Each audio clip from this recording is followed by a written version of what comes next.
सांवरिया सरकार तुम्हारा रूप बड़ा ही प्यारा।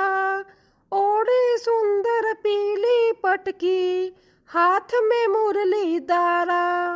फूलों से सज रहे हैं देखो श्री वृंदावन बिहारी। और संग में सज रही है वृषभानु की दुलारी। सांवरिया सरकार तुम्हारा रूप बड़ा ही है प्यारा। ओम नमो भगवते वासुदेवाय।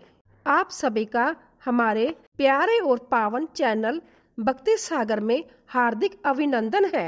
आज आप सभी परम भक्त सुनेंगे अधिक मास यानी पुरुषोत्तम मास महात्म्य का दिव्य अध्याय 17वां। इस पवित्र अध्याय में भगवान का सुदेव ब्राह्मण को अमोघ वरदान देना तथा धनु मुनि की प्राचीन कथा कहने का सुंदर वर्णन आता है। परम ज्ञानी नारद जी बोले, हे तपोनिधि, फिर चक्रवर्ती राजा दृढ़धनवा से परम प्रतापी वाल्मीकि जी ने आगे क्या कहा, वह वृतांत मुझे कृपा करके सुनाइए। राजा दृढ़धनवा फिर से अत्यंत उत्सुक होकर पूछने लगे, हे श्रेष्ठ ब्राह्मण, आपके सुंदर वचन रूपी अमृत का बार बार पान करके भी मेरा मन तृप्त नहीं हो रहा है। अंत्य इसके बाद का पूरा हाल मुझे विस्तार से सुनाइए। महात्मा वाल्मीकि जी बोले, हे पृथ्वीपते, उस व्याकुल ब्राह्मण के ऐसे विलाप और रोने की आवाज से 200 दिशाओं को गुंजायमान करते हुए असमय में ही आसमान में घने और काले मेघ गिर आए। उसके साथ ही पर्वतों को कांपने वाली, शरीर को स्पर्श करने वाली ठंडी हवा और अंत्यत कड़कड़ाती आवाज से बिजली चमकने लगी। वह भयानक मेघ शब्द सब दिशाओं में फैल गया। इस प्रकार 1 महीने तक निरंतर पानी बरसता रहा, जिससे सारी पृथ्वी जलमग्न हो गई। किंतु उस ब्राह्मण ने जिस प्रकार अपने मरे हुए पुत्र के लिए रात दिन विलाप किया, वही 1 मास श्री कृष्ण भगवान का परम प्रिय पुरुषोत्तम मास था। अंत अनजाने में ही उस सदैव ब्राह्मण से पुरुषोत्तम मास का सेवन जानी सच्ची आराधना हो गई। इसीलिए अंतित प्रसन्न होकर नवीन मेघ के समान सुंदर श्याम वर्ण वाले वनमालाधारी साक्षात श्री कृष्ण भगवान प्रकट हो गए। उनके प्रकट होते ही सारे काले बादल तुरंत छट गए। तब भाग्यशाली ब्राह्मण ने भगवान पुरुषोत्तम के साक्षात दर्शन किए। उसने शीघ्र ही अपने मृत पुत्र को पृथ्वी पर रखकर अपनी स्त्री सहित श्री कृष्ण भगवान को दंडवत प्रणाम किया। फिर दोनों हाथ जोड़कर श्री कृष्ण भगवान के आगे खड़े हो गए। इस अनजाने पुरुषोत्तम मास के सेवन से भगवान अत्यंत प्रसन्न होकर अपनी अमृतमयी मधुर वाणी से बोले, हे सुदेव शर्मा, तुम धन्य हो, बड़े सौभाग्यशाली हो। तुम्हारा वर्णन इस त्रिलोकी में भला कौन कर सकता है। हे वत्स, तुम्हारा भविष्य में संभय कहता हूँ। हे ब्राह्मण, तुम्हारे इस पुत्र की आयु 12,000 वर्ष की होगी। हे द्विजश्रेष्ठ, यह पुत्र तुमको निसंदेह जीवन भर सुख देने वाला होगा। मैं अत्यंत प्रसन्न होकर तुमको यह पुत्र द्वारा देता हूँ। हे द्विज उत्तम, मेरे इस विशेष प्रसाद से तुम्हारे पुत्र को देखकर देवता, गंधर्व और मनुष्य सबके सब पुत्र सुख की कामना करने वाले होंगे। इस संबंध में मैं तुमसे एक बहुत ही प्राचीन इतिहास कहता हूँ, जो मार्कंडेय मुनि ने राजा रघु को सुनाया था। प्राचीन समय में कोई महात्मा धनु नाम के महान मुनीश्वर थे। उन्होंने सुंदर पुत्र होने की प्रबल इच्छा से महाकठिन तप किया। जब 1000 वर्ष बीत गए, तब स्वर्ग के देवता प्रकट होकर मुनि से बोले, हे मुनिराज, हम आपकी इस महाकठिन तपस्या से बहुत प्रसन्न हैं। आपका कल्याण हो। जो भी आपके मन में इच्छा हो वह वरदान मांग लो। श्री नारायण बोले। इस प्रकार देवताओं के अमृतमय वचन सुनकर मुनि पूर्णतः तृप्त हो गए। तब मुनीश्वर ने एक अत्यंत बुद्धिमान और अमर पुत्र मांगा। तब सब देवताओं ने मुनि से कहा, हे मुनीश्वर, ऐसा अमर होने का वरदान तो इस पृथ्वी पर आज तक किसी को नहीं मिला और ना हुआ है। तब धनु मुनि बोले, अच्छा, कोई निमित्त आयु किसी विशेष कारण या शर्त से मरने वाला पुत्र हो, ऐसा वर दो। देवता बोले, इस निमित्त का क्या अर्थ है यह हमें स्पष्ट करे। मुनि बोले, जब तक यह सामने वाला पर्वत रहेगा तब तक मेरा पुत्र जीवित रहे, और जब यह पर्वत नष्ट हो जाए तभी इसकी मृत्यु हो। देवता तथा अस्तु कहकर वापिस स्वर्ग को चले गए। दनु मुनि के थोड़े ही समय में वैसा ही एक सुंदर पुत्र पैदा हुआ। वह पुत्र चंद्रमा के समान दिन प्रतिदिन बढ़ने लगा। जब वह 16 वर्ष का हुआ तब मुनीश्वर ने उसे कहा, हे वत्स, कभी भी किसी मुनि का अनादर मत करना। ऐसा अच्छा उपदेश पाकर भी उसने मुनियों का घोर अपमान किया। इस प्रकार निमित आजू के बल के घमंड में ही वह सीधे साधे ब्राह्मणों को सताने लगा। एक समय अंतित क्रोधी स्वभाव के महिष नाम के मुनि श्रेष्ठ शालिग्राम का श्रद्धा पूर्वक पूजन कर रहे थे। तब उसने शीघ्र ही शालिग्राम को उठाकर चंचलता से हंसते हुए जल से भरे हुए कुएं में डाल दिया। तब दूसरे काल के रुद्र की भांति भयानक क्रोध करके महिष मुनि ने उस दुष्ट पुत्र को श्राप दिया कि तू अभी के अभी मर जा। परंतु वह नहीं मरा। जब वह नहीं मरा तब उन्होंने अपने मन में ध्यान किया कि क्या कारण है जो यह लड़का मरा नहीं। तब उन्हें अपनी दिव्य दृष्टि से सब पता लग गया कि देवताओं ने धनु पुत्र को पर्वत की निमित आजू का वरदान दिया है। फिर उपाय सोचकर महेश मुनि ने एक लंबी और गहरी श्वास छोड़ी। उस श्वास से करोड़ों मत वाले भैंसे उत्पन्न हुए और उन्होंने अपने नुकीले सींगों से उस पर्वत को मार मार कर खंड खंड अर्थात टुकड़े टुकड़े कर दिया। जैसे ही पर्वत नष्ट हुआ वैसे ही मुनि का वह मंदोमत पुत्र तुरंत मर गया। धनु शर्मा और उनकी ब्राह्मणी ने अनेक प्रकार से विलाप करते हुए अपने मृत पुत्र को उठाया और पुत्र दुख से अत्यंत पीड़ित होकर चिता बनाकर खुद भी अग्नि में प्रवेश किया। इस प्रकार हठ से पुत्र प्राप्त करने वाले मनुष्य कभी सुख नहीं पाते। परंतु हे तपोधन, गरुड़ जी ने तुमको यह पुत्र दिया था, उससे तुम पुत्रवान होगे ही। अब पुरुषोत्तम मास के महात्मा से प्रसन्न होकर मैंने तुम्हारे इस मृत पुत्र को पूर्ण रूप से चिरंजीवी किया है। अंत्य यह तुमको सदा सुख देने वाला होगा। तुम सदा पुत्र सहित अतुल गृहस्थ आश्रम के समस्त सुखों को भोग कर अंत में ब्रह्मा के लोक को जाओगे।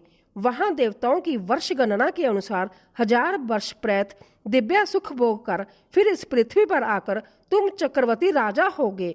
तुम चतुर्गुणी सेना तथा अनेक वाहनों से युक्त होकर दृढ़ धनवा नाम से विखायित होंगे और 10,000 वर्ष तक संपूर्ण पृथ्वी का राज्य भोगोगे। इंद्र के पद से भी अधिक तुम्हारा अखंड बल और ऐश्वर्य होगा और यह तुम्हारी अर्धांगिनी गौतमी तुम्हारी पटरानी होगी, जिसका नाम गुणसुंदरी होगा। यह पति सेवा में नित्य तत्पर रहेगी। तुम्हारे 4 राजनीतिक पुत्र होंगे और सुशीला नाम की अति सुंदर महाभाग्यवान कन्या होगी। जब तुम देवता और असुरों को भी दुर्लभ भोगों को भोगने के बाद इस पृथ्वी पर मैंने सब कुछ कर लिया और अब कुछ करना शेष नहीं रहा, ऐसी अज्ञानता से मोहित होकर और अंतत लुभावने संसार के विषयों में फंसकर संसार से उद्धार करने वाले मुझ साक्षात विष्णु को भूल जाओगे, तब ही विप्र यह तुम्हारा पुत्र उस समय वन में तोता शुक बनकर बड़ के वृक्ष के ऊपर बैठकर बार बार वैराग्य उत्पन्न करने वाला श्लोक पढ़ता हुआ तुमको सच्चा ज्ञान उत्पन्न कराएगा। तब तुम व्याकुल होकर अपनी पूरी नगरी को छोड़ दोगे और अपनी पटरानी के साथ वन में चले जाओगे और चिंता के समुद्र में डूबते हुए अन्न जल आदि सब छोड़ दोगे। तब हे ब्राह्मण, वाल्मीकि मुनि आकर तुमको सही बोध अर्थात ज्ञान कराएंगे, जिससे तुम्हारा सारा संशय दूर हो जाएगा और तुम अपने इस भौतिक शरीर को त्याग कर श्री हरि के परम पद को अपनी स्त्री सहित प्राप्त करोगे। महाविष्णु के ऐसा कहते ही वह ब्राह्मण पुत्र तुरंत उठ बैठा। दोनों स्त्री पुरुष अपने जीवित पुत्र को देखकर महा आनंदित हुए और सब आकाश के देवता भी आनंदित होकर फूल बरसाने लगे। उधर शुकदेव अर्थात पुत्र ने उन माता पिता और श्री हरि को नमस्कार किया। पुत्र सहित ब्राह्मण को देखकर गरुड़ जी भी बहुत प्रसन्न हुए। तब ब्राह्मण आश्चर्यचकित हो श्री हरि को नमस्कार करके अपने हृदय के संशय को दूर करने के लिए हाथ जोड़कर वव वय वंजन भगवान से आनंद सहित गदगद होकर बोले, हे हरि, मैंने 4000 वर्ष तक निरंतर महा कठिन तप किया। वहां प्रकट होकर आपने मुझसे कठोर वचन कहे कि हे वत्स, तेरे भाग्य में पुत्र नहीं है, तो अब उन वचनों का उल्लंघन करने और मेरे मरे हुए पुत्र को जीवित करने का कारण कहिए। अगले अध्याय में आप सुनेंगे अधिक मास एवं अपने पूर्व जन्म की कथा सुनकर दृढ़ दनवा का चकित होने का वर्णन। भागवत गीता 9वां अध्याय का महात्म्य। इसी के साथ अब आप सुनिए भागवत गीता का जह परम पावन महात्म्य।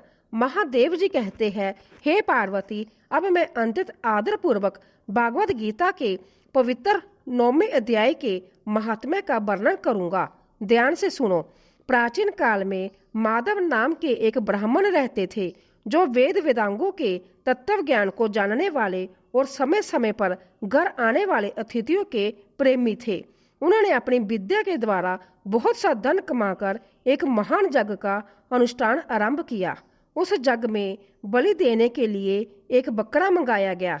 जब उस बकरे के शरीर की शास्त्रीय पूजा हो गई, तब सबको महान आश्चर्य में डालते हुए उस बकरे ने हंसकर उच्च स्वर से कहा, ब्राह्मण, इन बहुत से जगों द्वारा क्या लाभ है? इनका फल तो अंत में नष्ट हो जाने वाला है, तथा यह जन्म, जरा, बुढ़ापा और मृत्यु के भी असली कारण है। यह सब करने पर भी मेरी जो वर्तमान दशा है, इसे तुम खुद देख लो। बकरे के इस रहस्यमय और ज्ञान से भरे वचन को सुनकर जग मंडप में रहने वाले सभी लोग बहुत विस्मित अर्थात हैरान हुए।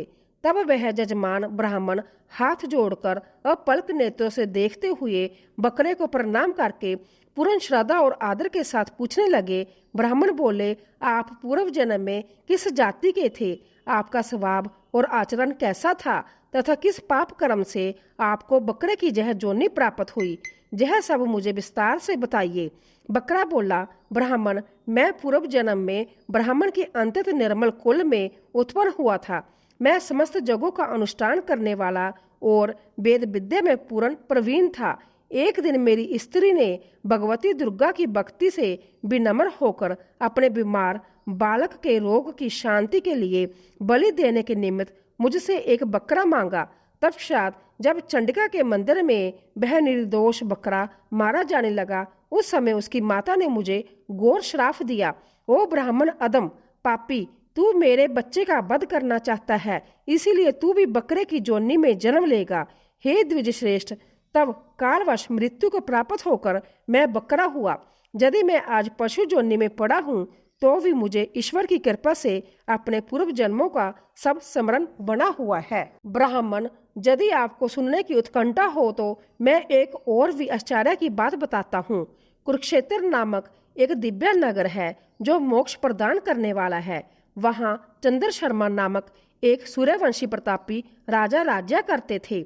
एक समय जब सूर्य ग्रहण लगा था, तब राजा ने बड़ी श्रद्धा के साथ काल पुरुष का दान करने की तैयारी की। वह अपने पुरोहित के साथ भी तीर्थ के पावन जल से स्नान करने को चले। तीर्थ के पास पहुंचकर राजा ने स्नान किया और 2 वस्त्र धारण किए। फिर पवित्र एवं प्रसन्नचित्त होकर उन्होंने अपने शरीर पर चंदन लगाया और बगल में खड़े हुए पुरोहित का हाथ पकड़कर तत्काल उचित मनुष्य से गिरे हुए अपने स्थान पर लौट आए। लौटने पर राजा ने यथोचित विधि से भक्ति पूर्वक ब्राह्मण को काल पुरुष का दान किया। तब उस काल पुरुष का हृदय चीरकर उसमें से एक महा पापात्मा चंडाल प्रकट हुआ। फिर थोड़ी देर के बाद निंदा भी चंडाली का भयानक रूप धारण करके काल पुरुष के शरीर से निकली और ब्राह्मण के पास आ गई। इस प्रकार चंडालों की वह जोड़ी आंखें लाल किए निकली और ब्राह्मण के पवित्र शरीर में हठ पूर्वक प्रवेश करने लगी। परंतु वह ब्राह्मण देव मन ही मन गीता के 9वें अध्याय का निरंतर जाप करते थे और राजा चुपचाप यह सब कौतुक अर्थात चमत्कार देखने लगे। ब्राह्मण के अंतकरण में साक्षात भगवान गोविंद शयन करते थे। वह उन्हीं का ध्यान करने लगे। ब्राह्मण ने जब गीता के 9वें अध्याय का जाप करते हुए अपने आश्रयभूत भगवान का ध्यान किया, उस समय गीता के अक्षरों से प्रकट हुए दिव्य विष्णु दूतों द्वारा पीड़ित होकर वह दोनों चंडाल तुरंत भाग गए। उनका सारा उद्योग निष्फल हो गया। इस प्रकार इस अलौकिक घटना को प्रत्यक्ष देखकर राजा के नेत्र आश्चर्य से चकित हो उठे। उन्होंने ब्राह्मण से पूछा, हे विप्र, इस महाभयंकर आपत्ति को आपने कैसे पार किया? आप किस गुप्त मंत्र का जाप तथा किस देवता का स्मरण कर रहे थे? वह पुरुष तथा स्त्री कौन थे? वह दोनों जहां उपस्थित हुए फिर भी अचानक शांत कैसे हो गए? यह सब मुझे बताइए। ब्राह्मण ने कहा, राजन, चंडाल का रूप धारण करके भयंकर पाप ही प्रकट हुआ था तथा वह स्त्री निंदा की साक्षात मूर्ति थी। मैं इन दोनों को ऐसा ही समझता हूँ। उस समय मैं गीता के 9वें अध्याय के पवित्र मंत्रों की माला जपता था। इसी का महात्म्य है कि सारा संकट तुरंत दूर हो गया। हे महामपते, मैं नित्य ही गीता के 9वें अध्याय का जाप करता हूँ। इसी के दिव्य प्रभाव से मैं दान लेने से जनित आपत्तियों के पार हो सका हूँ। यह सुनकर राजा ने उस विद्वान ब्राह्मण से गीता के 9वें अध्याय का नियम पूर्वक अभ्यास किया। फिर वे दोनों ही परम शांति और मोक्ष को प्राप्त हुए। यह पुरातन कथा सुनकर उस जग के ब्राह्मण ने बकरे को तुरंत बंधन से मुक्त कर दिया और गीता के 9वें अध्याय के नियमित अभ्यास से संभव परम गति को प्राप्त किया। ओम नमो भगवते वासुदेवाय नमः। भागवत गीता का यह पावन अध्याय समाप्त हुआ। जो भी मनुष्य इस अध्याय को प्रेम पूर्वक पढ़ता, सुनता और अभ्यास करता है, वह मनुष्य अंत में भगवान श्री विष्णु के परम लोक को जाता है। यह थी आज की अधिक मास महात्म्य की पवित्र कथा। आशा करती हूँ आपको आज की कथा बेहद पसंद आई होगी और आप हमारी आने वाली हर नई वीडियो का भी उत्सुकता से इंतजार करेंगे। जय श्री कृष्णा। राधे राधे।